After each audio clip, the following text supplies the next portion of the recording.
financial freedom doesn't come without a cost. Like, you don't get to just buy a business and put it on autopilot in the first 3 or 6 months and just like spend the rest of your year in Jamaica sipping margaritas. Like, Welcome to Business Buying for Financial Independence. I'm Tim Delaney, and I help young professionals buy small businesses so they can escape the 9-to-5 and take control of their time, income, and future.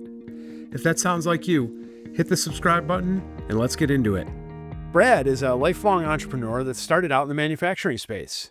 After selling that business, he did some consulting for a property management company and then started investing in real estate before eventually buying a street sweeping business in 2022. Brad, welcome to Business Buying for Fi. thanks for having me, Tim. Excited to be here. No problem. Glad you can make it. So let's jump in by starting out with a little bit of your background. Where do you live? Where'd you come from, and how'd you get into business in the first place? Absolutely. There's a lot in there, but Yep. I'll try to condense it here so we can get into the juicy stuff later. But I was born and raised in a little tiny town in Zumbrota, Minnesota, and wasn't really exposed to entrepreneurship or business. My dad was just he worked at IBM, and it's kind of a normal middle class upbringing. But I think like a lot of us entrepreneurs, when you have the bug from birth, it seems like. And so I was always the guy like doing projects and building things and creating things. And so, but grew up in the country and really had a knack for not working at the local Dairy Queen, which is where all of my high school counterparts had their first job. And so I was like, screw that. I'm doing my own thing. And so I kind of started a landscaping company while I was in high school, meaning like I was the landscaping company. And but I didn't have to work at Dairy Queen. So that was the goal.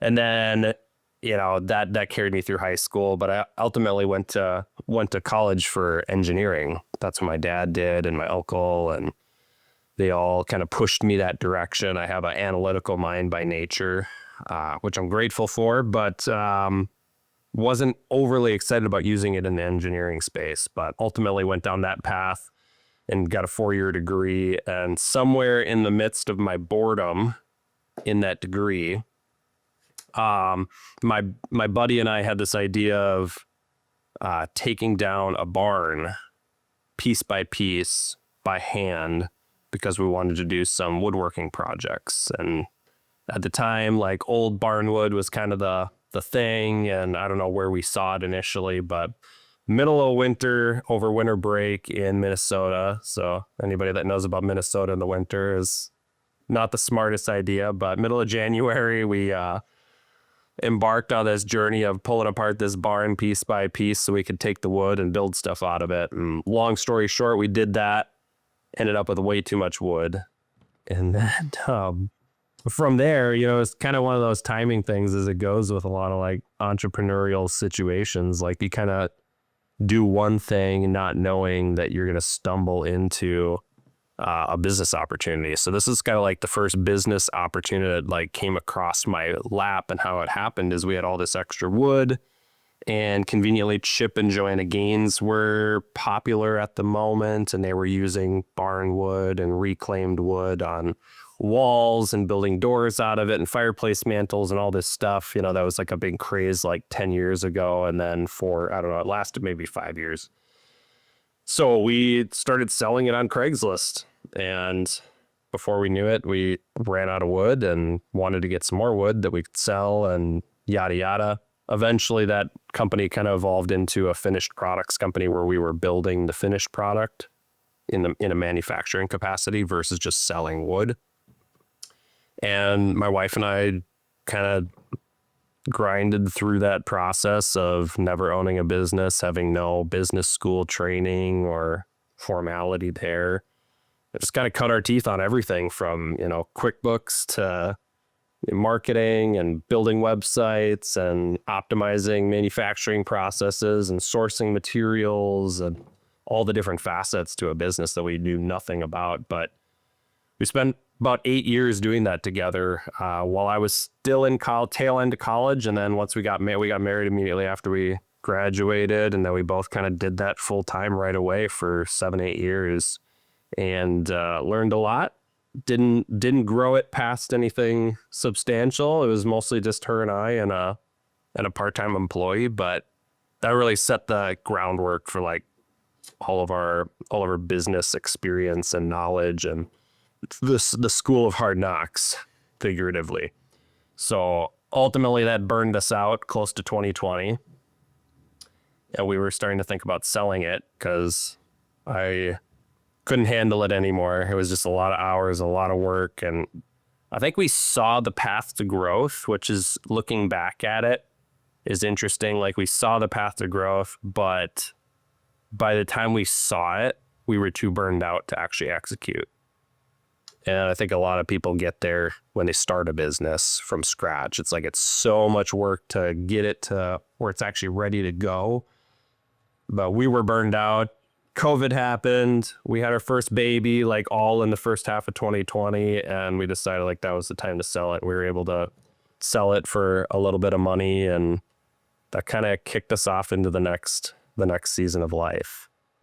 Awesome. That's starting from scratch really kind of burns your energy a lot. I've done it. A lot of people do it, and you can be successful, but you're using a lot of energy in that first couple of years for Absolutely. not as substantial of a return initially. So you sell the business 2020, and now you're living on a beach, retired? Absolutely. Like, living the American dream, sold my company for tens of millions, and just like, ready to chill out with my new baby in Florida. Perfect. No, I wish. I wish. It's funny, you tell people that story, and most people who don't have a whole lot of insight into business and sales, like, they hear you say, I sold my business, and they just like assume that you had this huge capital event. And like, sometimes I find myself clarifying, like, it wasn't, it wasn't enough to retire. So I'm like, oh, okay. It's like, Yeah. And but that's a good point. We're not here to necessarily talk about that business and that sale, but yeah, it just kind of emphasizes the point that businesses can be purchased for a relatively affordable amount, that absolutely. it wasn't enough of a sale to let you retire forever and ever. You still Absolutely. needed to make an income. So Absolutely. what was next on the horizon there? Yeah. Next on naturally, I think anybody who's been in that process of building, burnout, and then you get that relief, we kind of basked in that relief for probably like 4 or 5 months. We had a baby. It was a crazy season, with 2020. That business actually did really well because everybody was locked in their houses, had stimulus money to spend. They're buying our products, blah, blah, blah. So we had a really good 6 months. But then, like, in the middle of that, in May, we had our first baby. And then in July, we sold it. So it was a really intense 6 months or 7 months of the start of the year. And then after that, we had this little beautiful little girl. And we were like, we're done. I don't know what to even do because we've been working so much. So we took a road trip with her and just kind of basked in that for a little while. And that was really healthy for us. And shortly thereafter, I did some consulting for a property management company, kind of on the operations side, being engineering background and thinking in terms of systems. I had a relationship with a peer of mine that had a growing property management company. So I kind of came in there and did some work for him on the optimization and team side of things. And that was really a transitional tool for me, which, again, looking back, realizing how great that was for our acquisition that we do later in the story. But that was my first access to managing a team. He kind of let me manage his team at that company and merge 2 management companies together. So I got a taste of what it looks like to delegate, to manage teams, to manage team culture, to empower people, and then build systems that go, not just systems for myself, but systems that govern everybody's operation. And he kind of let me play in the sandbox a little bit, which was a really beneficial experience for me. It did that for about 1.5 years. And then through that process, you know, kind of in the back of my head the whole time was this thought of, wow, we sold a company and this happens all the time. Like, we sold a small business and that, like, people are buying and selling small businesses all the time. And prior to the sale, I had no idea that existed. My brother worked on Wall Street in M&A for a lot of years, so I knew it at scale, but I had no idea. So there's this thought in the back of my mind, like, wow, okay, like, this is happening. Like, maybe we could do that someday. And through just conversations and podcasts and a mastermind I was in, the conversation kind of evolved, and we started looking at businesses to acquire just purely out of curiosity initially. You know, you discover bids buy sell, and like, you just kind of like, oh, wow, that's an interesting business, or I didn't know that was an industry. And, you know, curiosity draws you in if you've never been exposed to that. So that was our initial exposure, was the sale. And then that drew us in with interest in maybe buying. Like, can we apply these skills that we were developing and have developed to something bigger that already exists, that already has cash flow, that, you know, we could optimize instead of building from the ground up. But we knew for sure we didn't want to start a business ever again. We were like, been there, done that, burned out, no thanks. So we started looking and playing, and actually kind of went down the path of looking at a lot of different deals. We looked at a big concrete construction and contracting company in Minnesota. We looked at NEMT companies. What else did we look at? Handful of just random, like a big scaffolding company that does like huge commercial scaffolding for construction projects. And again, it's like kind of all part of the learning process. You're just kind of like putting feelers out there and like understanding how to interpret financials. And that's interesting. So one of the pieces of advice that I've been given, and that a lot of people out there in the business buying space give, is pick an industry, pick a niche, and go in on that and start searching. Sounds like you did not necessarily follow that, which I've been bad at following as well. Yeah. How do you think that impacted your search? And so I think it's interesting, you know, now fast forwarding a lot of years and listening to a lot of podcasts that, you know, the word searcher and all the like kind of the cliche business acquisition terms, like, I didn't know any of those and didn't hear about any of those until, frankly, after we closed on our first deal. And so in terms of like a traditional search model, it wasn't really a thing for us because we didn't really know what existed. We didn't know what we were looking for per se in terms of industry. It was just pure naivety. So I read the book Buy Then Build, and then a couple other resources, and there was some podcasts, but I don't feel like it, at least forward facing to me, I don't feel like there was as much information saying like pick an industry, like niche down search and like full-time searcher and all that stuff. So I was really just shotgun approach, just more perusing like what's available, looking at the income, learning about industries along the way. That said, you know, I glossed over it a little bit, but a couple years before we sold that first company, we started investing in real estate, as you mentioned in the intro. And real estate's kind of our true love, above and beyond business. And so because real estate was such a big part of our future goals and the stability thereof of real estate, I think subconsciously, looking back now, I see it, but I wasn't seeing it in the moment. Subconsciously, I was looking for something that had traits of the stability that real estate had. So now fast forwarding, I can translate that to like reoccurring revenue, service contracts, blah, blah, blah, you know, like stable, consistent, not a company that you had to go out and hunt every day, but more of like a consistent, stable cash flow that we could then grow and build off of. So we, again, through exploring, we just learned about a lot of different industries, and we kind of felt like staying in more of the services-based industry was more commercial services, that's where we gravitated towards. But frankly, up to the day we identified what we ended up closing on, we still did not have like I defined like we're only looking at HVAC companies or only looking at plumbing companies. Yeah. But it does sound like you did have some criteria in the sense of that commercial services industry, recurring revenue, contract model, which helps. I've found looking at businesses, because I don't have a specific industry that I am necessarily looking at any given time. Sure. The biggest hang up or headache is doing that research into a new industry when the initial numbers look good, and now I want to take the next step, and it's like, okay, gotta go learn this whole industry and see what the 10-year economic viability is and all that fun stuff, which is fun to me. Learning something new, and I don't mind doing it. But if you're somebody that knows exactly what you want and what you don't want right from the get-go, the more you can refine it, and you might not spend as much time like Brad and I did on researching different industries. Yeah.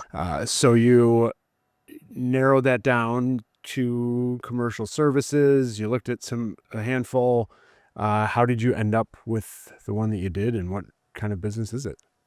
Yeah, absolutely. So ultimately where we ended up was back on Biz Buy Sell after looking a lot of different deals, and there was a random deal out in Idaho that was a street sweeping company, and I looked at it and did what I did with a lot of random industries. I'm like, wow, that's a business. Like, that's a whole industry. I never even knew that existed. So purely out of curiosity, clicked on that deal, and it's like, wow, reading through the description and the numbers, I'm like, that is so crazy that people actually do that. Like, I've never seen a street sweeper like do that, blah, blah, blah. So again, curiosity got the best of me. Hit the request info button, as we do when we're on Biz Buy Sell, and we're serial sim requesters. We're their best friend, right? So we keep them busy. And got info on it. It was purely just out of intrigue, but the broker followed up with me multiple times. He's like, you should really do an owner meeting. I was like, man, like I don't really want to own anything out of state. Like, it's a little smaller than I wanted. But he, as brokers do, he did his job well. Kept following up with me. And finally I took an owner call, which went surprisingly well. And by that time, I'd had multiple owner meetings with other businesses, so I kind of understood that flow and what to ask. And I feel like that's as annoying as it is to brokers and sellers, that's a really important part of the process in my experience, is just request info, talk to brokers, get owner meetings with businesses that you're semi-serious about. Like, obviously you don't want to waste everybody's time, but it's like anything else. You got to cut your teeth and you learn as you go. So the more of those you have, the more equipped you are when you actually strongly pursue the one you want to buy. You can ask better questions and the flow of things. So thankfully by then I knew what to ask. I knew the flow and had a really great conversation with that owner.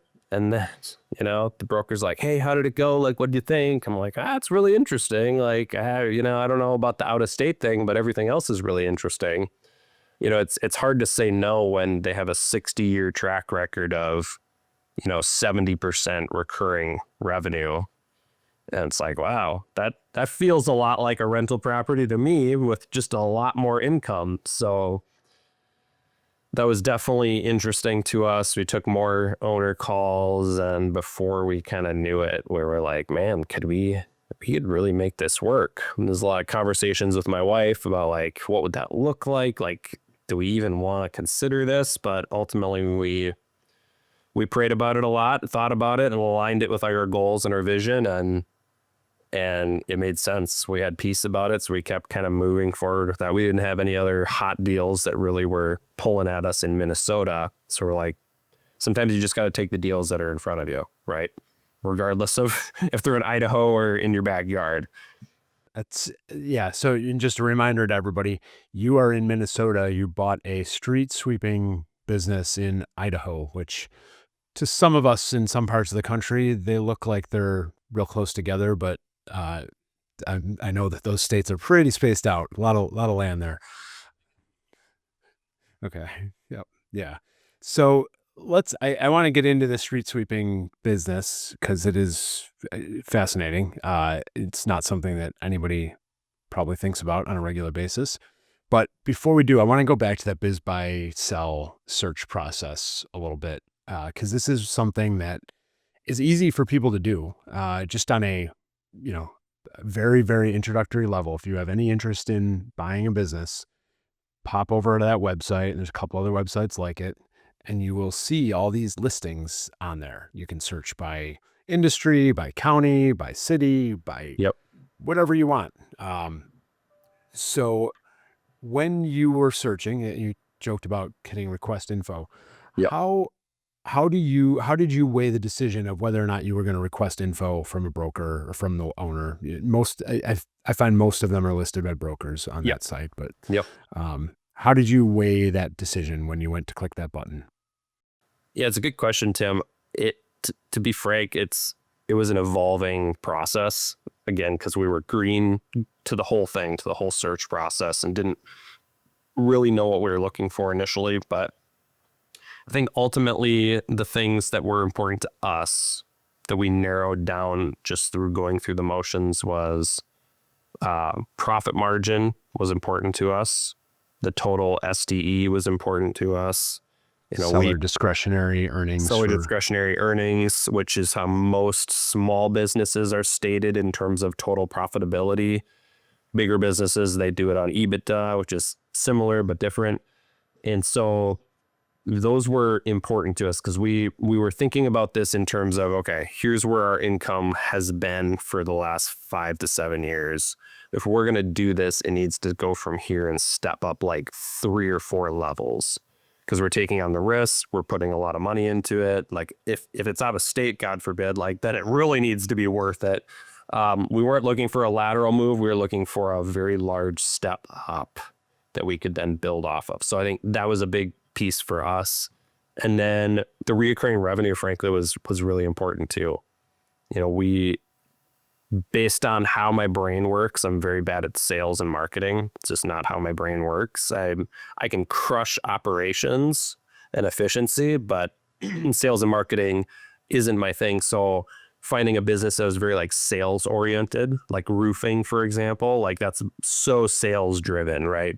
There's so many businesses that are the sales piece is very crucial, and that wasn't my forte. So I think I intentionally or unintentionally steered away from stuff like that towards more like service, reoccurring, like cleaning companies and sweeping companies, and trying to think like lawn care, like stuff that has like a reoccurring contract component to it started to become more and more interesting to us. But frankly, the numbers was a big component. It's like, how do I triple my income with this acquisition?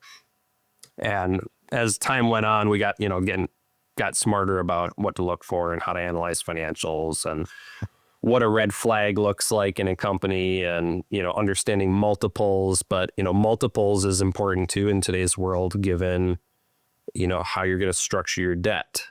If you have a small business that the SDE is 300,000 and you're using SBA debt, but your SBA debt's at 10%, like things get really skinny really fast. So you develop an eye knowing what your debt expenses are. You develop an eye for looking at a listing and saying, okay, here's the SDE. I know what the debt's going to be generally, and this is roughly how much is going to be left over take home to the owner. Before I put a manager in place, before I do any optimization or reinvesting or growth or equipment purchases, blah, blah, blah, all of which we learned later.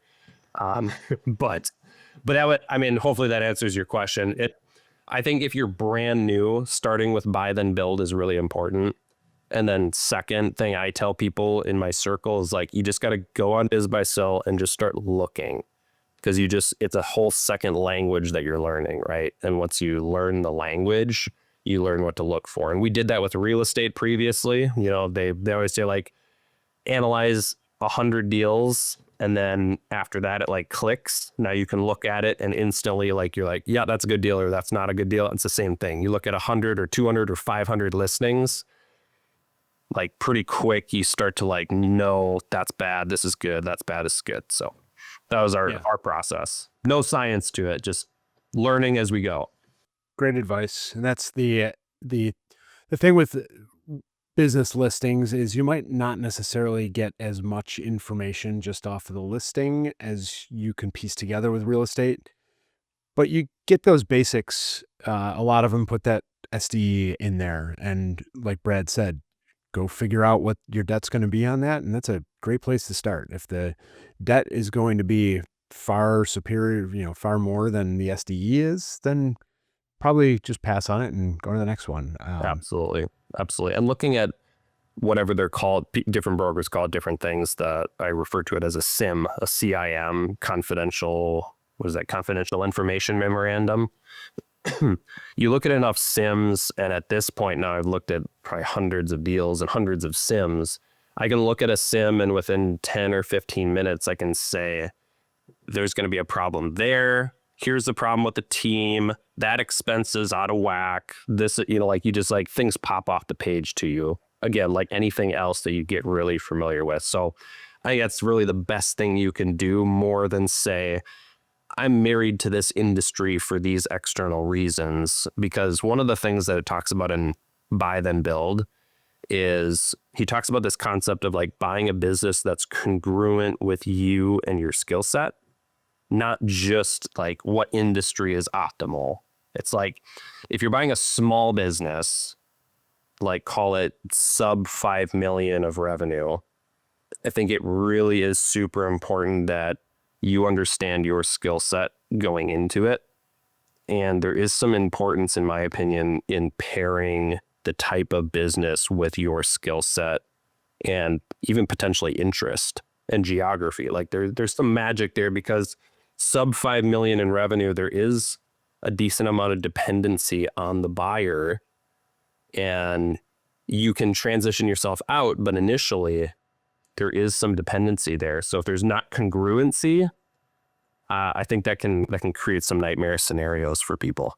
100%. And that's people say find something you're passionate about. I don't necessarily think you need to be passionate about, but if you're not interested or you don't like it or you flat out hate it, it's not a right fit. You got to have the aptitude to get in there and understand it and want to be there to some extent at the beginning. Agreed.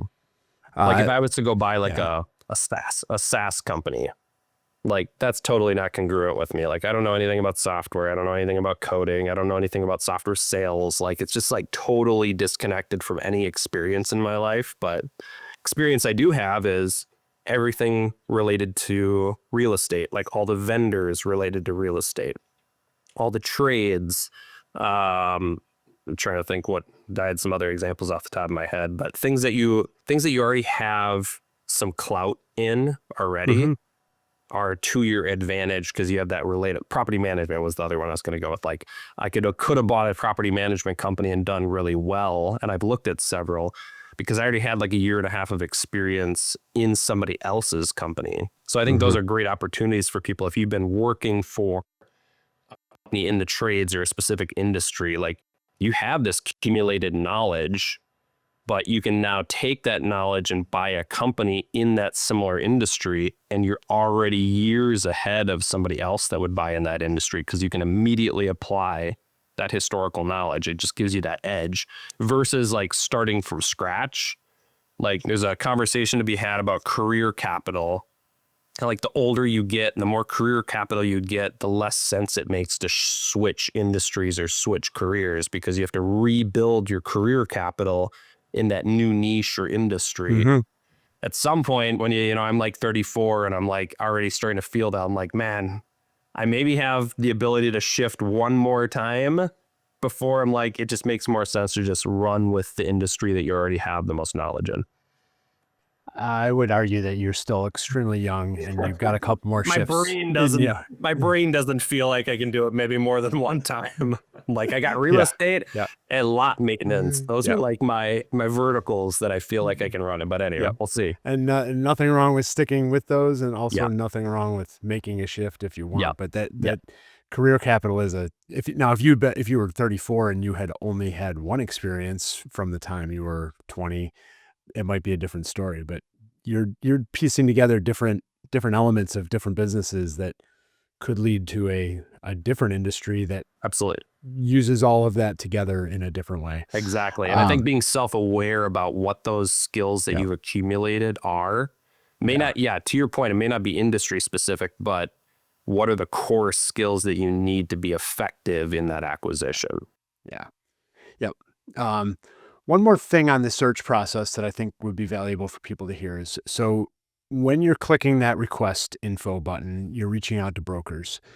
I have found that I either get zero response, or like in your case, the broker's hunting you down, and showing up at your door with the business on a silver platter, trying to get you to take it. How did you have any strategies of what you put in the request info box to make sure that you got a response? Did you lay out some info about yourself, sell yourself in that process? Yeah, two things I found to be effective, more so like post acquisition as I've gotten better and better at it.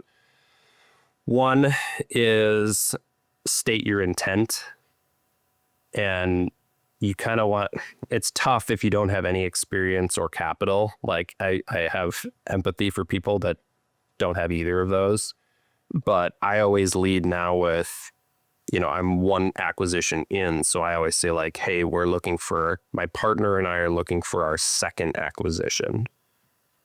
And that is an immediate qualifier. So though first timers don't have that as a qualifier, what would be important is finding a qualifier. Like, say you have industry experience in the plumbing space and you're reaching out about a plumbing company, be like, hey, I have 10 years in the plumbing industry and we're looking for an acquisition in the space, blah, blah, blah. Somehow you need to write a qualifier, because I think the general average Joe is like, hey, can I get some info on this? And they get you don't know, the broker doesn't know if that's a robot or if that's a real person or just a tire kicker.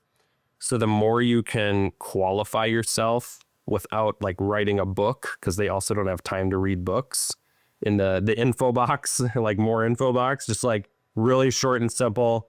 Hey, so-and-so saw this listing, very interested. Here's why I'm interested. Here's my qualifier. Would love to see a sim. And like use some of the industry terms too. If you say, I would love to sign an NDA and see a sim, immediately that puts you, I think, above the general, like, hey, can I get more info? Because they already know, oh, this guy knows what an NDA is. He knows he needs to sign an NDA. He knows what a sim is. Like most people don't know that term. So this guy clearly isn't an idiot.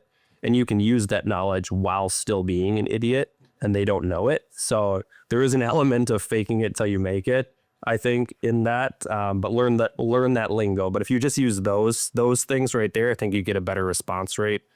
The other thing with biz buy sell is it depends on the broker. Some brokers monitor that a lot, but I think they get so much spam through there, a lot of it gets lost. So the more effective way to get a hold of brokers about deals, if you're not getting a response on a specific deal, is figure out what brokerage they work for.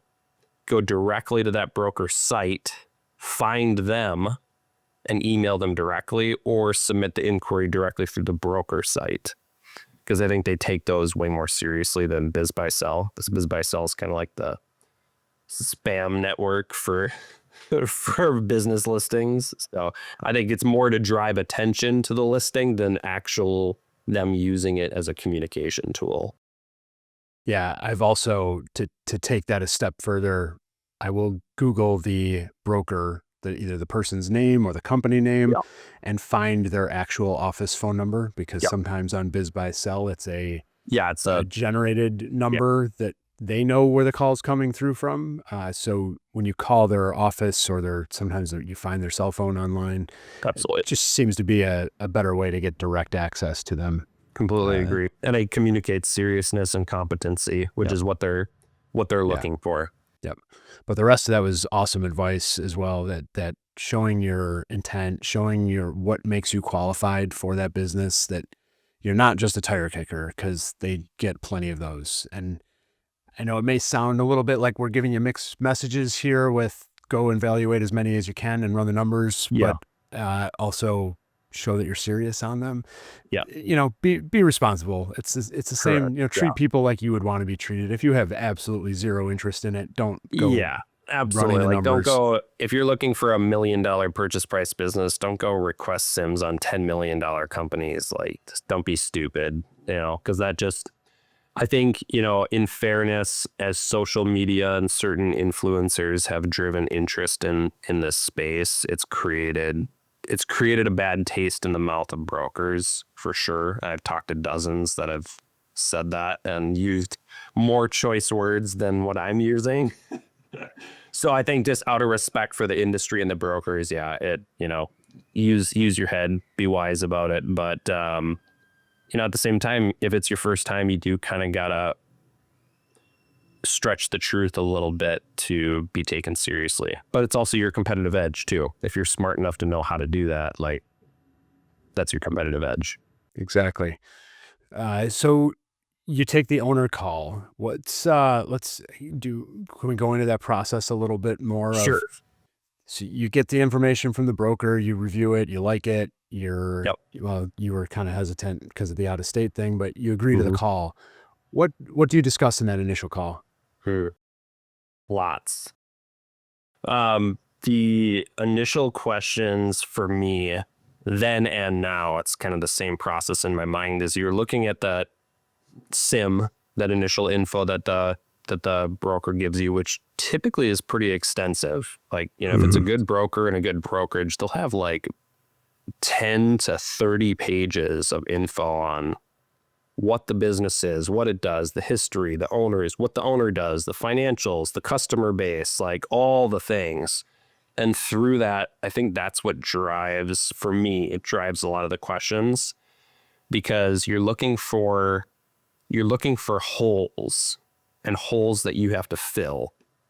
And so the sim is going to give you all the high level info, but you got to remember, they're selling that business to you. So you're getting the Instagram reel, the highlight reel of the business, right?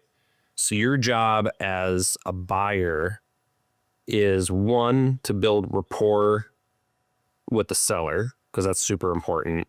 More businesses, I mean, I talk like I'm an expert, but like, I've heard more businesses get sold because of relationship than numbers. So like, building rapport, I think, is super important. If you don't have good people skills, that's not to your advantage in these owner calls.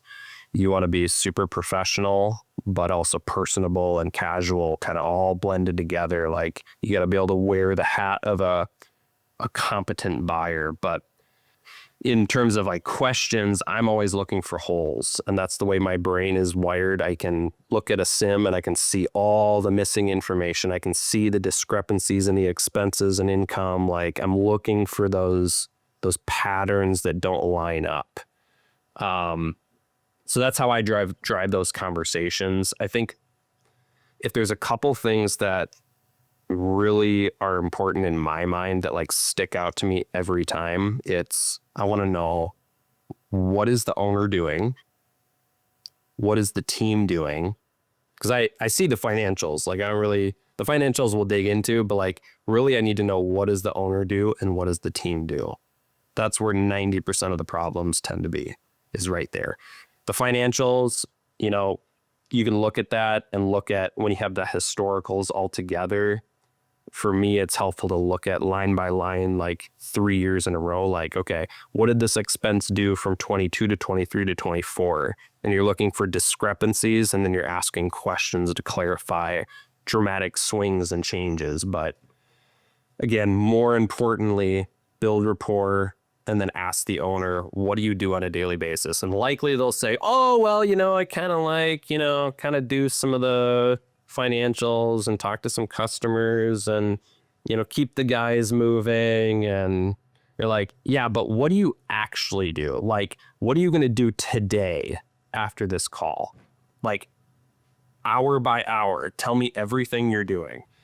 And that starts to like pull the veil back. And I find that owners tend to get uncomfortable talking at that level of detail. And similarly about their team.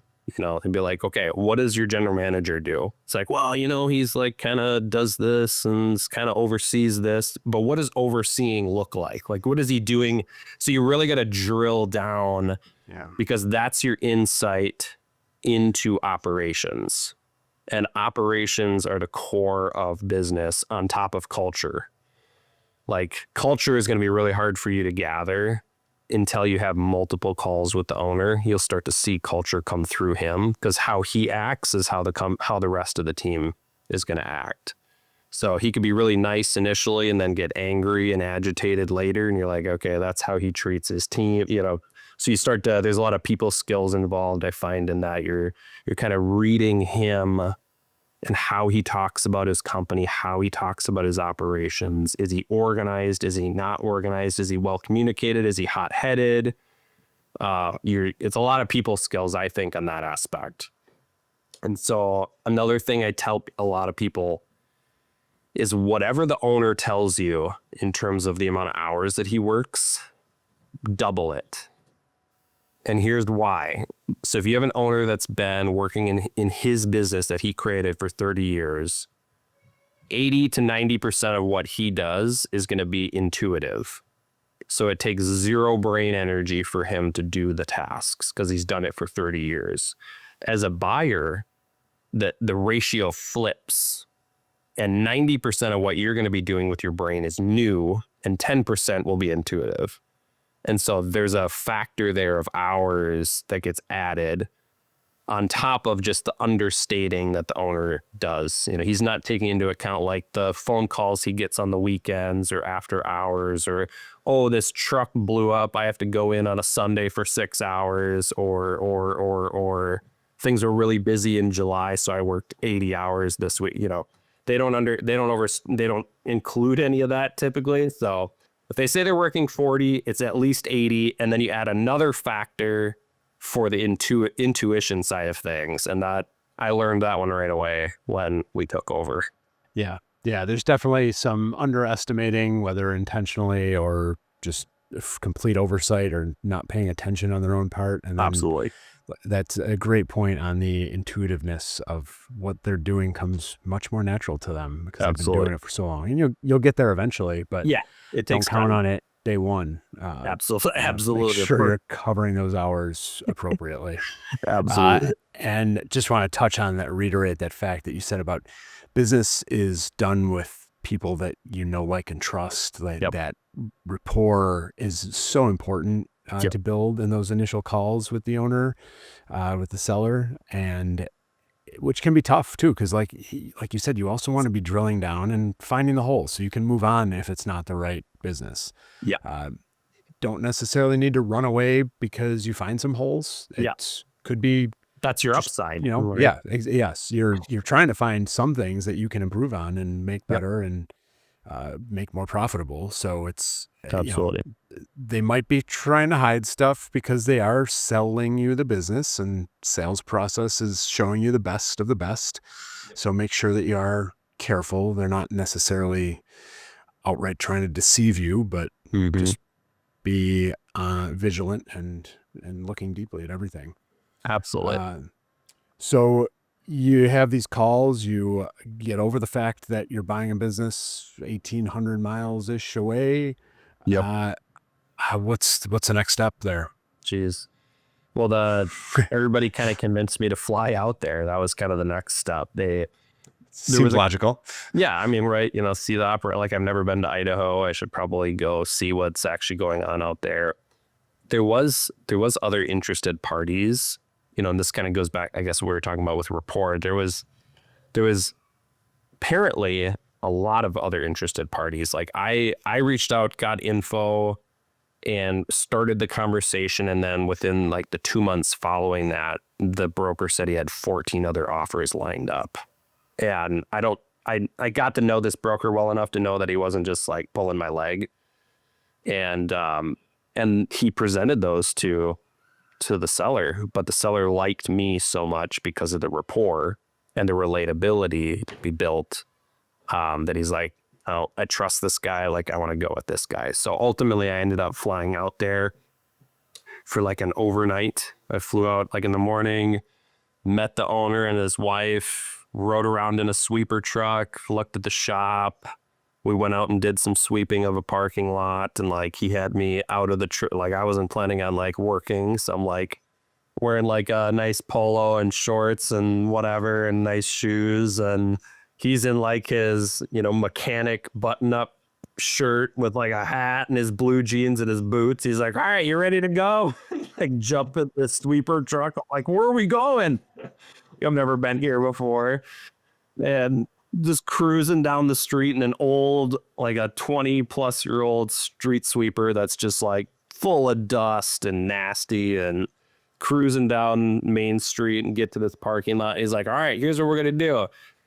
We're going to get out. You're going to take this scraper and you're going to go like scrape all the weeds off the cracks. I'm going to take the backpack blower and blow it all out and blah, blah, blah. And then we're going to sweep it up. I'm like, oh, sweet. In my white shirt. This will be great. And it's like 90 degrees out. So just like sweating and gross. And I'm like, wow, okay, this is how it's done. Right. And then like I slammed the door of the sweeper truck too hard and the mirror fell off and broke into a million pieces. And I'm like, ah, gosh, there goes all the rapport I've been building. And it is real life, right? And this guy's been running this company nonstop for 28 and a half years at that time. And that was his life. So we did that. Again, great rapport. He showed me around, but, you know, I would say it wasn't what I expected in terms of cleanliness and quality of trucks. And like that made it very, very real, very, very fast.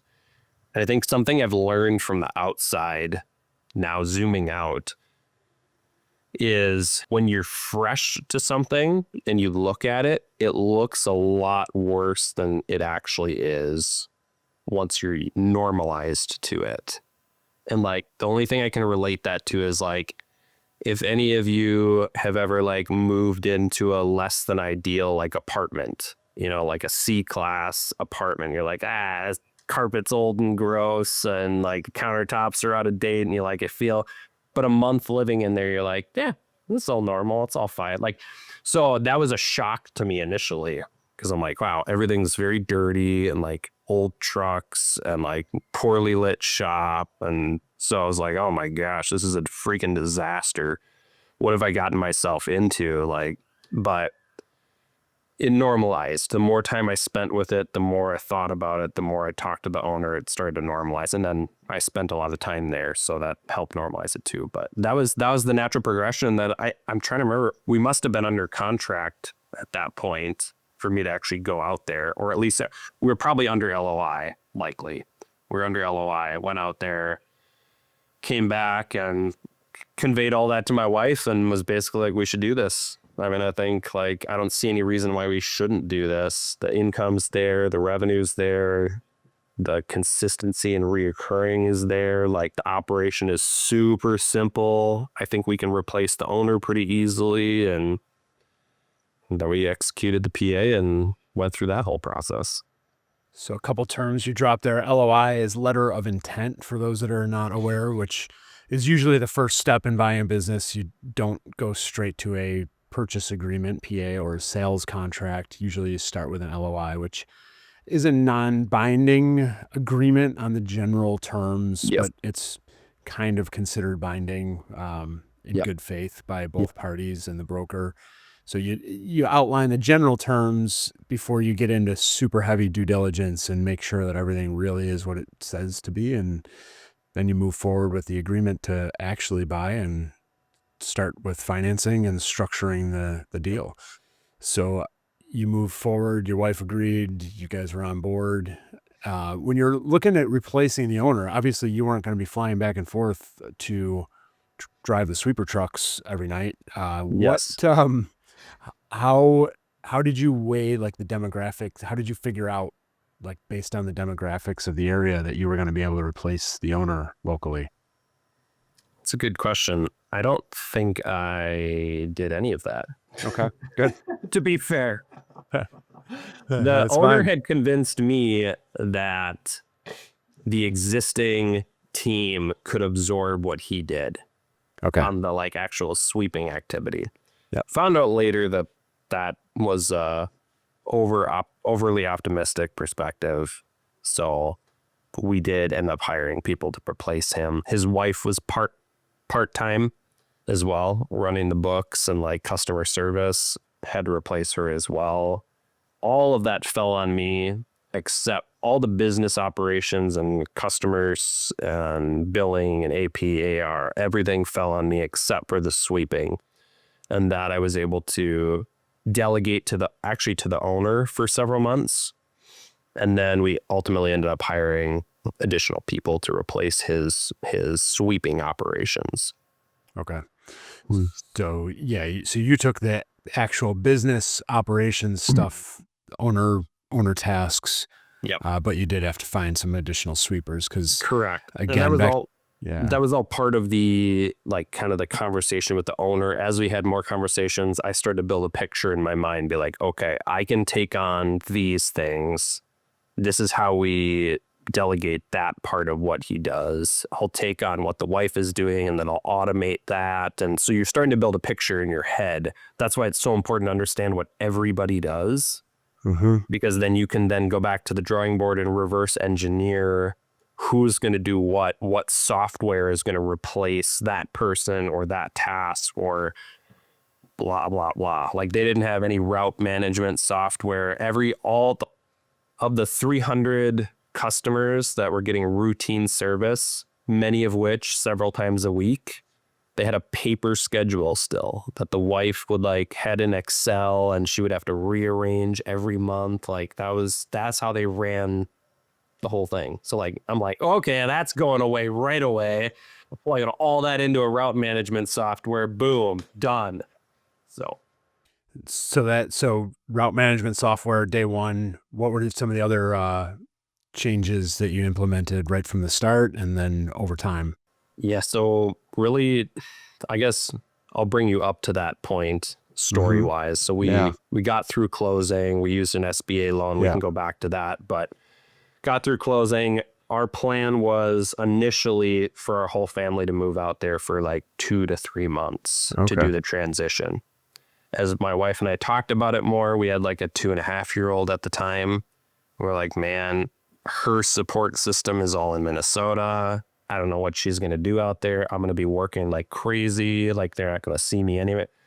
So it was really like a heart-wrenching decision where we decided Brad is going to go out there for however much time it takes. The goal is less than 2 months to do the transition. And then I'll kind of fly back and forth every couple of weeks to return to normal life. But that was the process. So I was out there for just about 2 months by myself. That was a super, super hard transition because I didn't know what I didn't know. So being away from my family, being in a new state that, because it was a kind of a rural area. And then on top of that, like all the tasks I was doing were administrative. And so that was something I learned that I would then encourage people to do, depending on the size of the business you're buying. If you don't have an onboarding team or a transition team in your checklist, like you got to add it in there, even if it's short-term help or it's like your wife and your sister or whatever, like having an administrative onboarding team, transition team. I could have done everything I did in 2 months in like 2 weeks. But instead, I was just out there doing admin, like transition of bank accounts and insurance and AR and AP. And like, you got to move everything over to the new, if you do a asset sale, you have to move everything over to the new entity because you're in the asset sale structure. You're just buying the name, the customers, and the equipment and the goodwill and moving that to a new LLC. So you have to start everything from scratch, from banking to insurance and beyond. Move everything, tell all your customers, hey, there's a new bank account you need to send stuff to, a new LLC name you need to send the checks. So it was frankly a nightmare, an absolute nightmare. I would do it very different now. I would bring a team with me and just knock that stuff out. Or you can do a different sales structure, which we can get into that if you want. But there are other sales structures that you can do that avoid some of that. But there's positives and negatives of both. But that was what that first 2 to 3 months looked like. And then I was able to leave thereafter. And that we went into a new, different season of the business after that. Yeah, I actually recently posted a entire YouTube video on the difference between a asset sale and stock sale. Perfect. Go watch that. Yeah, but just out of curiosity, what did you have any internal debate as to what type of purchase to do, or did the seller have a preference, or how did they wanted a? Usually sellers want stock they want the sales stock. because I'm trying to for remember what tax they reasons. wanted. I'm not sure they had preference. They were not Okay. overly sophisticated. Yep. From a naivety and liability shielding, I went with the asset sale. Looking back now, I would do there's that special concoction where you can do both. You can like get the benefits of the asset sale, but then treat it as a stock sale. I forget what there's a special number. You can combine the two in some way where you get the benefits of both without having to do all the administrative bull crap. So, but then there's the liability that kind of comes along with the stock sale. So, but no, I just was like simple stock sale, make it easy. Looking back, I would have done the hybrid to like just be able to absorb their administrative operation instead of having to start from scratch. I mean, there's pros and cons to both, and it's also a hassle. Like sometimes you as the buyer taking on that hassle makes it easier for the seller, which also could make you a more attractive buyer. So it's true. There's a lot to get into there. Like I said, I did do a YouTube video on some of it. I didn't even get into the hybrid on that video, but there's a lot of info out there on that subject. Absolutely. I mean, you could take any of the terminology you hear on this podcast and plug it into ChatGPT or Grok or whatever, and just read and get educated on the terminology. That's what makes you dangerous. Yep. Great point there. Structuring the deal. So you did an SBA loan. Did you do any seller financing, or what was the? So the structure of the deal, when we came together on that, they had a lot of trust in me, so we were able to negotiate a 20% seller note. Okay. And then a 10% equity injection, and then a 70% SBA loan. Nice. So that was the capital stack on that deal.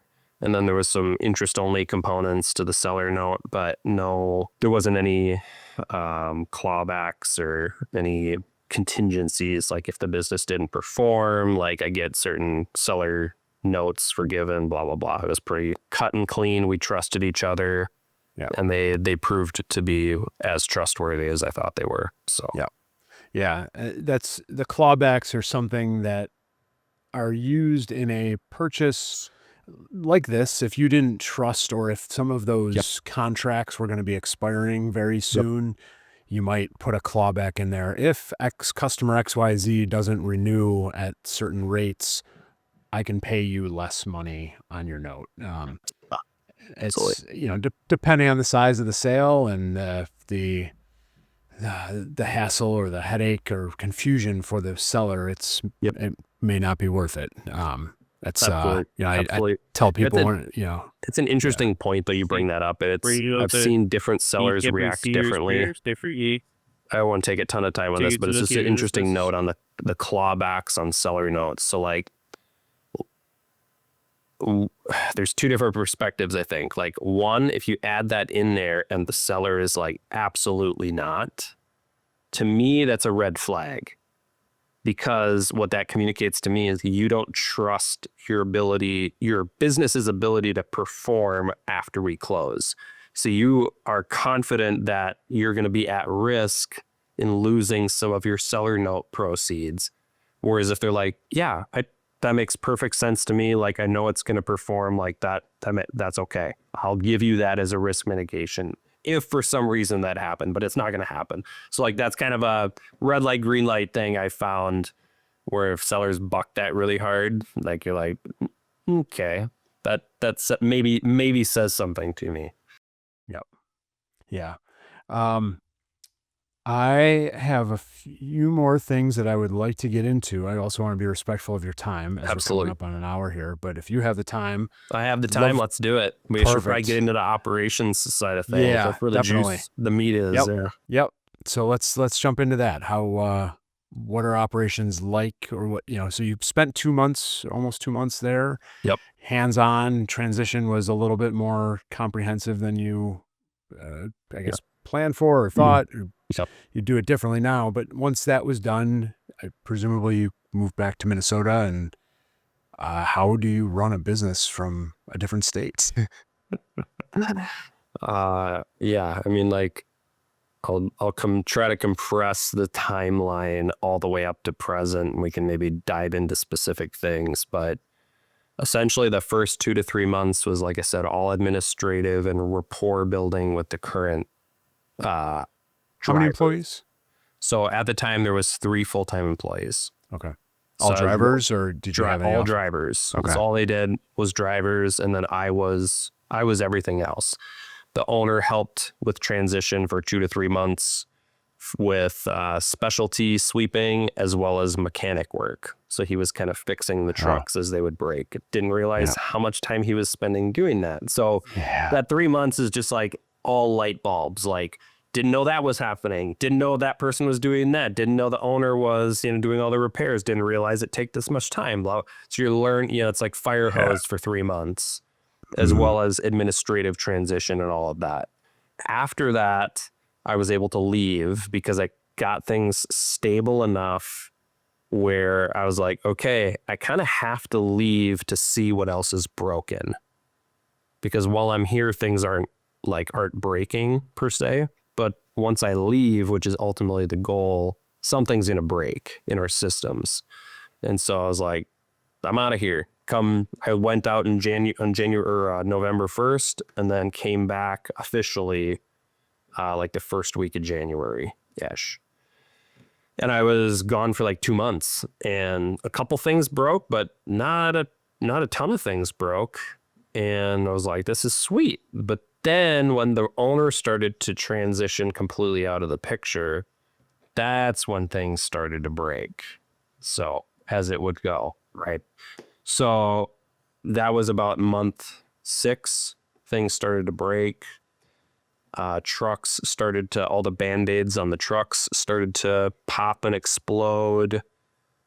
We were doing a little bit of growing. So like our driver team was stressed out, a lot of drama, a lot of craziness with what I refer to as the legacy team. We do a whole podcast on dealing with legacy team members.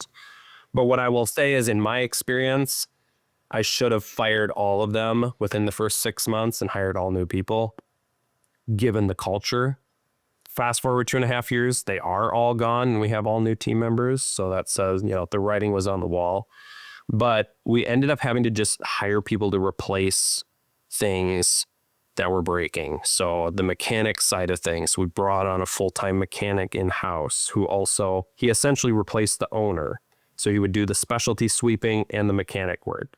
He lasted like 3 months and then he quit. I was like, perfect. Then we hired another guy in that position to mechanic and specialty sweep. Meanwhile, we mostly kept the same sweeping team, like the 3 full-time sweeping guys. But essentially it was all just a reaction or a response to something breaking. We would get too much specialty cleanup requests and I'd be like, okay, we're not able to handle this. So we built a system to hire part-time people like that could handle the overflow. And then we had one full-time guy quit and we had to learn how to hire a new one and what we were looking for in a new one. And went through all these iterations. We implemented this software and only got it like 40% implemented because the legacy people didn't want to adopt it fully. So like we it was a call and response to problems to make it as efficient as possible. And so fast forward like a 1.5 years in, I'd gotten to the place where I was there twice a year or maybe 3 times a year, and had kind of dialed things in, but there was still like this lingering amount of stress because frankly, I was holding back because I wanted to keep a certain amount of the SDE. I was holding back from doing some of the things that I knew I needed to do, which was fast forward, buying newer equipment. I needed to hire a GM. I needed to get rid of the rest of the legacy people, but the business was working and it was generating a lot more income than I'd ever experienced. I'm like, okay, we'll just like kind of deal with the issues, but like kind of ignore some of the issues too, because I'm enjoying this out of state, out of sight, out of mind income stream and whatever. And about 9 months ago, it all culminated with a sweeper truck burning to the ground in a grocery store parking lot at the fault of my full-time mechanic. And that was the eye-opening moment where I was like, okay, either you sell this thing and quit being a bad steward, or you got to go all in. And I chose to go all in at that moment. And then the last 9 months, we've been completely rebuilding the company from essentially the ground up. And that looks like buying all new sweeping equipment. That looks like getting rid of all of our legacy team, including that mechanic, outsourcing all of our mechanic work, hiring all new team members with a much more sophisticated hiring process and training process. Hired a general manager 9 months ago. That's a complete rock star. And now the company is actually the way it should have been, what I should have done right off the bat. But being naive and a little bit greedy and a little bit naive, I delayed some of that stuff like 2 years, but now operationally we're better than we've ever been because I was willing to go all in, reinvest in the company, and then most importantly, put the right people in the right seats.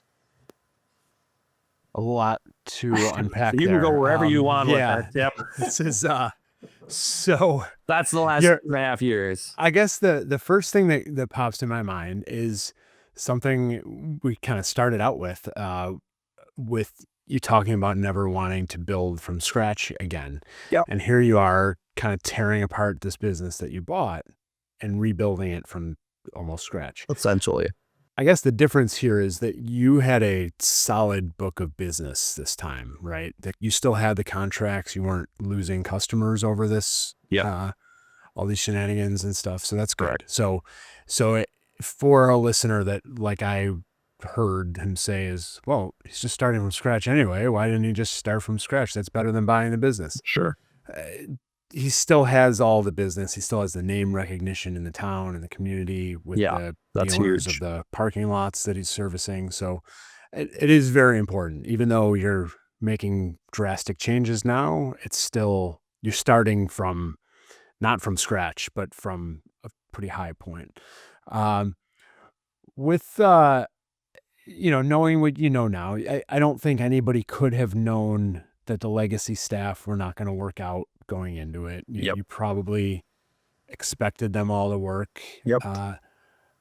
And usually I recommend to people not to go in guns a-blazing day one. And even if you have one bad apple, if you let that person go day one, it can cause problems with the good people too, because they don't know. They're scared. Yep. So, knowing what you know now, you said you would have started earlier. What do you think you would have started day one of just completely gutting everything, or do you think you still would have given it some time? And sure.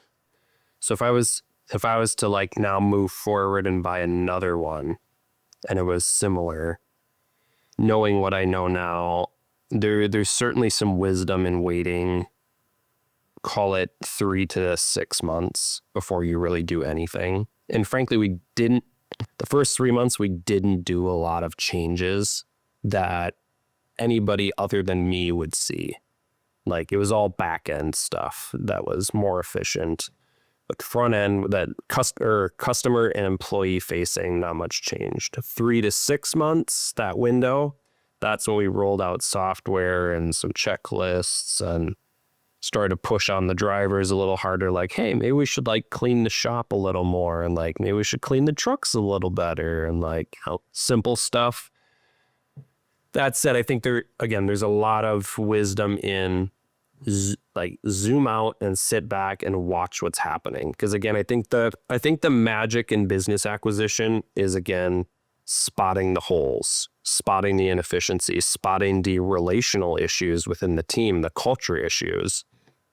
So what this, I'm a little bit deviating here, but like one of the most important skills I learned through that process is like, you got to learn how to zoom out and then zoom in really fast. So you zoom out, look at the whole picture in operation, you see a problem, and then you zoom in and attack that problem, fix it, and then you zoom out again as fast as possible. Don't live there. You gotta zoom out again and then look for the next thing and zoom it. And that's like the role of the operational owner until you train somebody else to do that, which is now my general manager, right? And so, but going back to your point and your question, that there is the importance in that transitional period of observe and watch and then lay out the plan. And then you roll that plan out to the team and say, hey guys, here's the vision for where we're going. And some people are going to be on board for that and some people aren't, and I found out right away who was on board and who wasn't. And some people were kind of on board for some things and not for others. But ultimately, once you establish the vision and you push the vision forward, if people aren't going to get on boat, they got to go. Yeah. Boat because doesn't they work. all thought that they were worth way more than they actually were. Great guys. I mean, we had a lot of good moments, a lot of really good moments for sure. But everybody thinks that they're more valuable than they actually are, including myself. Everybody's replaceable, which didn't feel that way in the first 6 months. But as I got more skilled and understood the business better, now, like we just fired somebody last week. Nobody's upset. Nobody's stressed because we have systems and processes and we know what we're doing now. But on the beginning, it was like, hair's on fire. Like, what do we do? Somebody quit. Like, this is the end of the business because one of our 3 drivers, we're down 30% on our labor. So it's like, But yeah, I want to jump back into that in a second, but that vision piece is so important. People talk about laying out your vision for people to know. And if they're not on board, you either leave them on shore, or if they try to have 1 foot in the boat and 1 foot on the dock, that's not going to go well for them either. So you need to lay that out there, and the clearer you are on your vision as a buyer, the better it is for everybody, because they can decide whether they're in or out sooner. And to touch on that, like to add to that, what I didn't realize until we transitioned all of them out is I saw it felt it emotionally and physically and mentally after the fact. But as soon as they were all gone and my GM was in place, it was the first time in the company that I felt like we could run instead of like dragging a weight sled behind me. And that I didn't realize that I was dragging a weight sled, which was the legacy team members and the way they wanted things done. And then once all that was gone, it's like, boom, we're all aligned. Like, let's go, Yeah. Yeah. Alignment is important. That's, and not to scare anybody out there that when you buy a business, you're going to have to fire everybody on the team. You're going to find situations where you walk in and there are certain employees that are stoked that there's a new vision and that there's a different direction, and that, they might have been misaligned with the previous ownership and leadership. And so don't be scared of that. And on that note, like you ended up, losing your entire staff.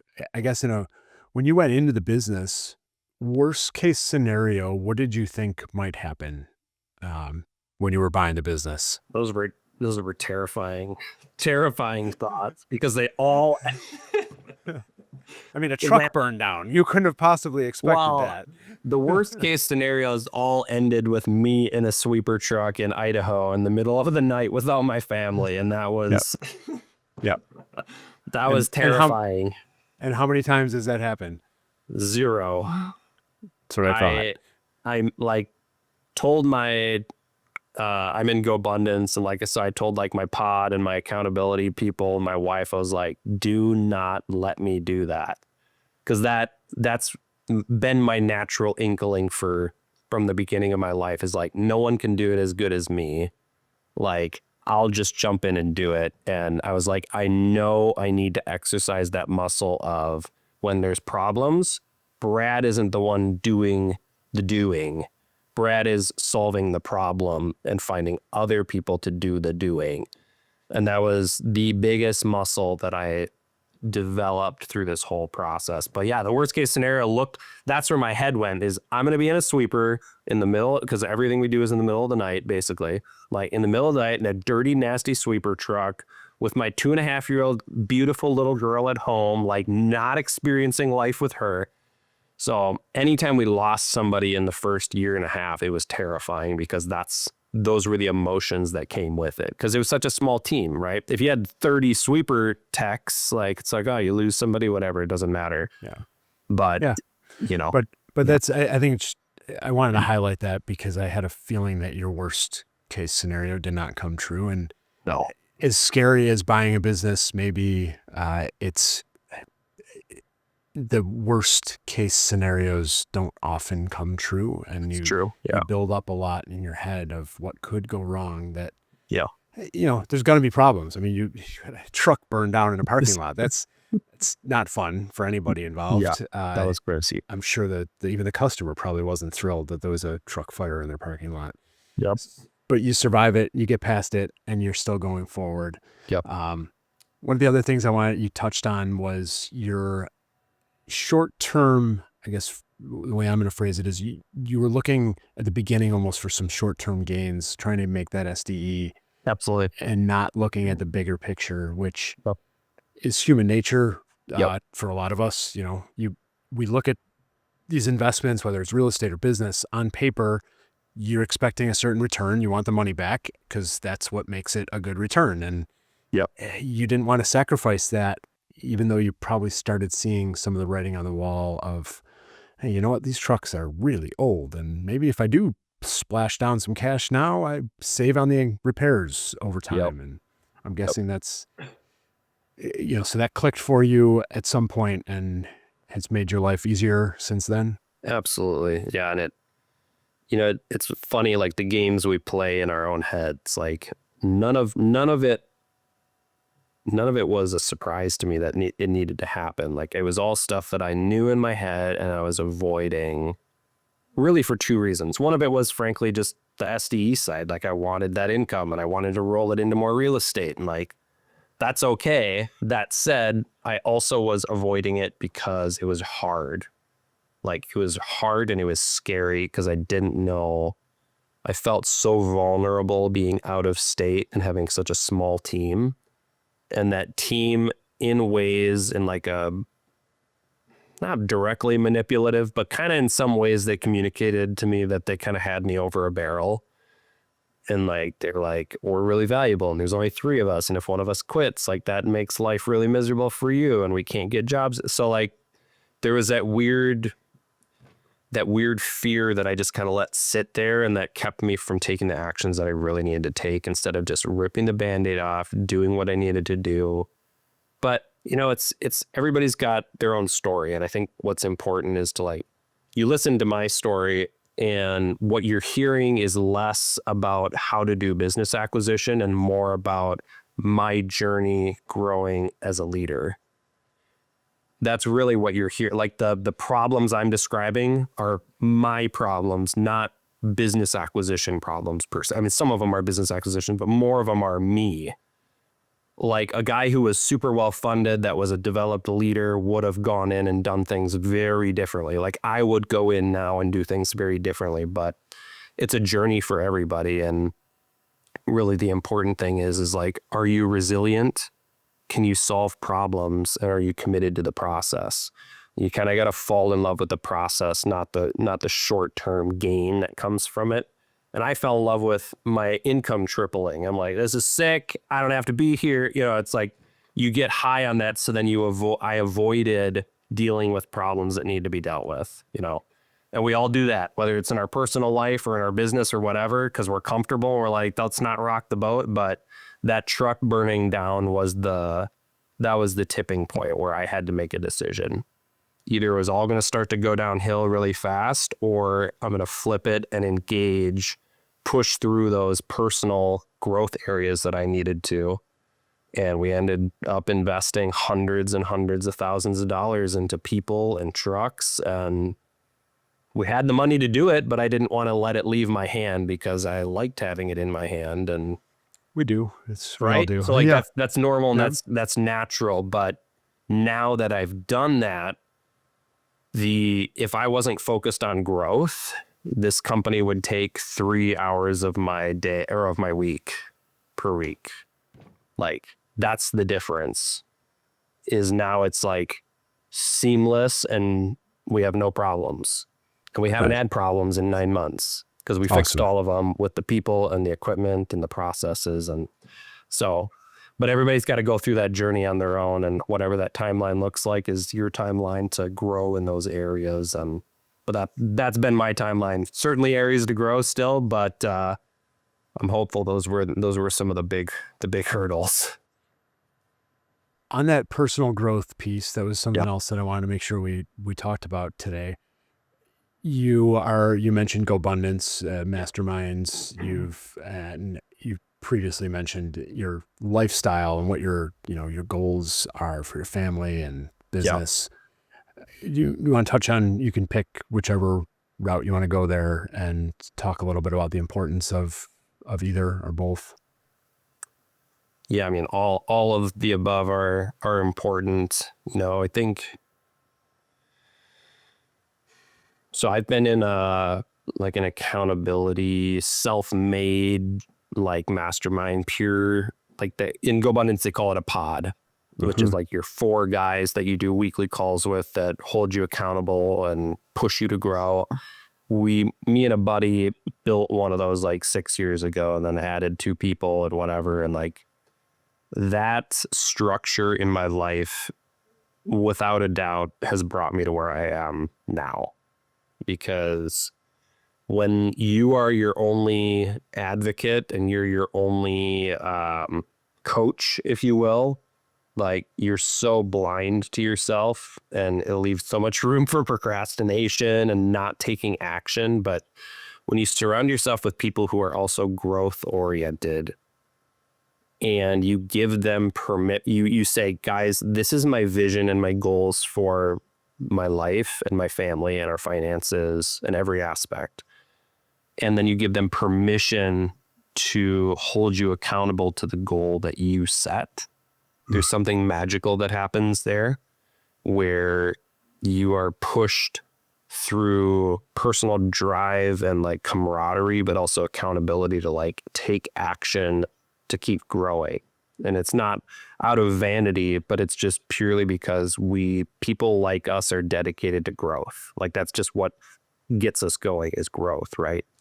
And so I can't emphasize enough how important that is, whether it's in an organization like GoBundance or totally outside of that. Having some sort of group that you meet with on a regular basis that knows you well enough and knows your goals and your vision well enough to then hold you to that standard that you set for your life. It's not the standard they set for you, it's the standard you set for you and your life and your goals. And you give them permission to pull you up to that and push you up to that. There's nothing that's changed my professional life and my personal growth more than that, for sure. So highly recommend that. And, just so many of these things are, like I said earlier, interpersonal skills. Like you become a better business person and leader as you become better personally, as you become more emotionally intelligent, as you become more well-rounded, more grounded, and more confident where you're going, and your communication gets better. That's what carries your business forward and your leadership and your vision forward and your team. Because if you're a slacker guy that's half in, like your team feels that. So your team is as good as the leader. And I think I've learned in the last 9 months that like my primary job is to surround myself with people like myself and people that are ahead of me that can help continue to encourage and build me to a better leader. So that way that translates back to my team. And that ultimately ends up building their lives and I can use those skills to build them as leaders, and we all go up together. And like, I've heard that for years, and it always is like, yeah, whatever, that's so cliche and corny and like John Maxwell-esque and like whatever. But it is the truth. Like, if you want your business to grow, you need to grow. And that's reality. 100%. That's the rising tide analogy of Lifts all boats. Yeah. lifts all the boats. You work on yourself, work on your team, bring everybody up together. And that's in organizations. There's tons of them out there. GoBundance. Tons of great ones. I'm in local ones through a business school here with other fellow local entrepreneurs.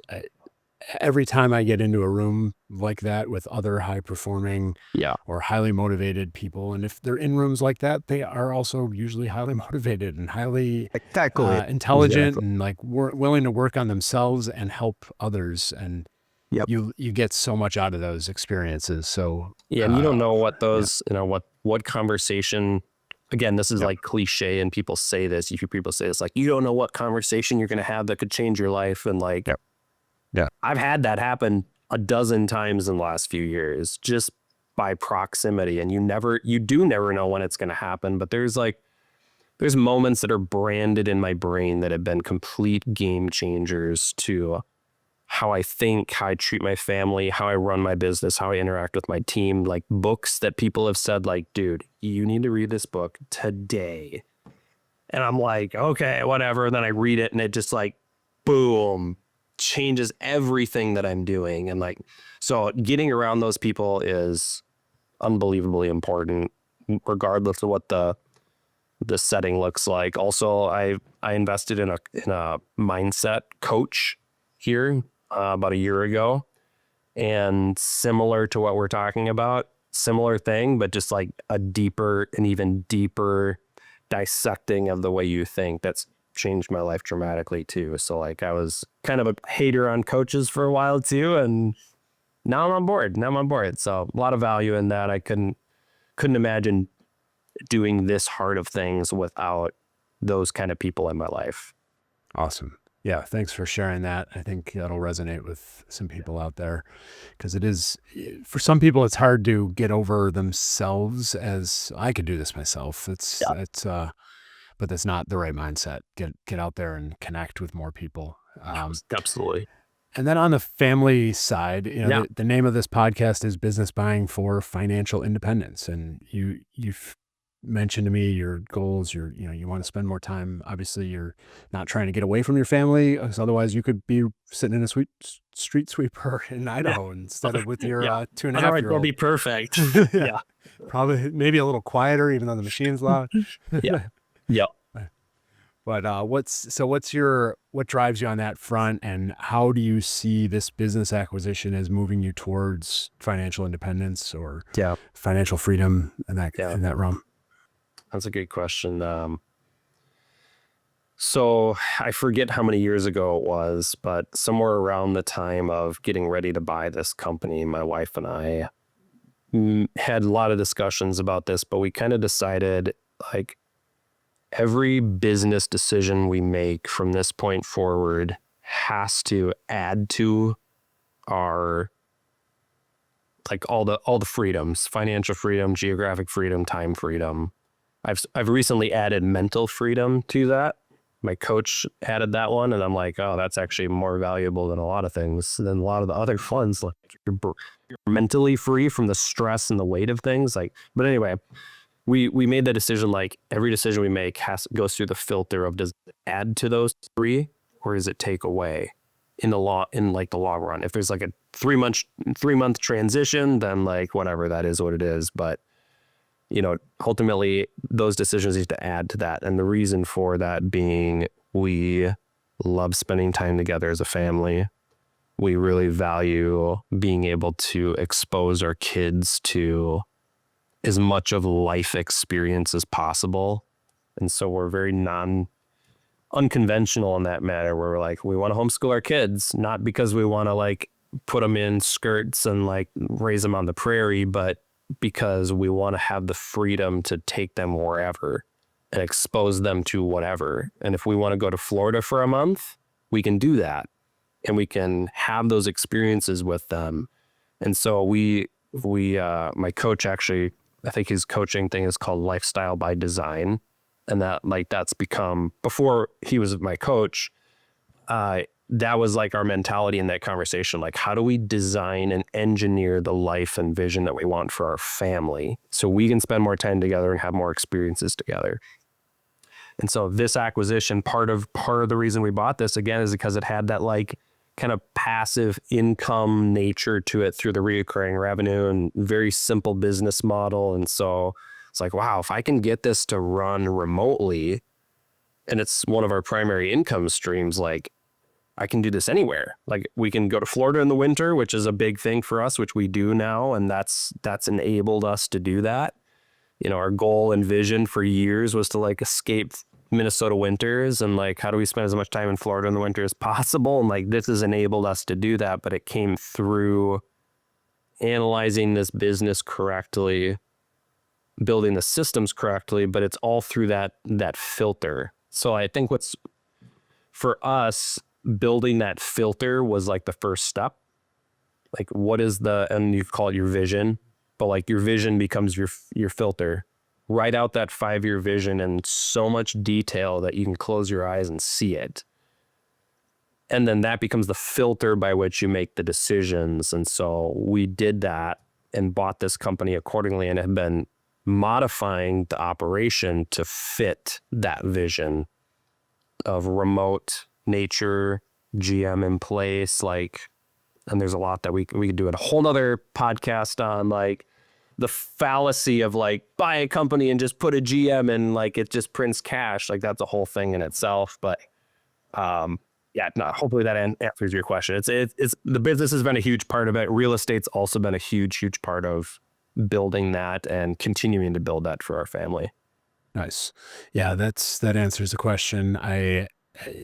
Yes, the fallacy of just buy a business, put anybody in and walk away is not that easy. Never going to be that easy. But it's at the same time, it is still easier, in my opinion, than sitting at a desk 9 to 5 for the next 40 years of my life. So easier in the sense of hitting those freedoms that you talk about, that the mental freedom, the time freedom, geographical freedom. Yeah. I think if I can speak to that, because I don't know, this is just something, because I've had a lot of my like third ring acquaintances ask about business acquisition, and like, maybe this is crude, but I literally look them in the eyes and I'm like, unless you have balls of steel, don't do it. And like, all that to say, pertaining to like the vision and the filter and the financial freedom and all that, like there's a cost that comes to great things, right? Financial freedom doesn't come without a cost. Like you don't get to just buy a business and put it on autopilot in the first 3 or 6 months and just like spend the rest of your year in Jamaica sipping margaritas. Like you have to decide, I think, what cost you're willing to pay for what level you want to be at. And even being where we're at now, I look at levels above us.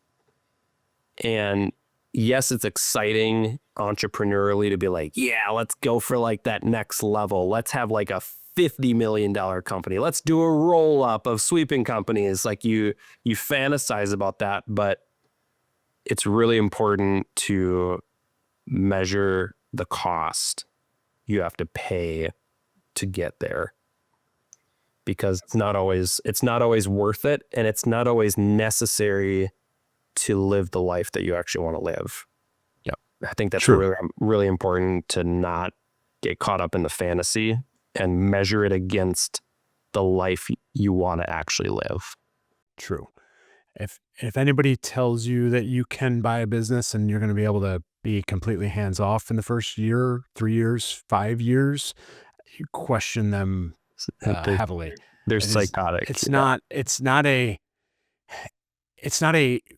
easy path. It's not a quick path, but it can be quicker than many other paths if you have the absolutely aptitude and the willingness to put in the work up front. Yeah, and not to discredit your first statement that got me off on that tangent, because Yep. you're totally right. My point in saying that was just measure the cost first, because it's easy to listen to all these podcasts and some of the famous business acquisition influencers out there and be like, oh wow, this is the path, babe, like we're gonna do this, like this is gonna set us free, and then you get into it and you're like, oh God, what have I done?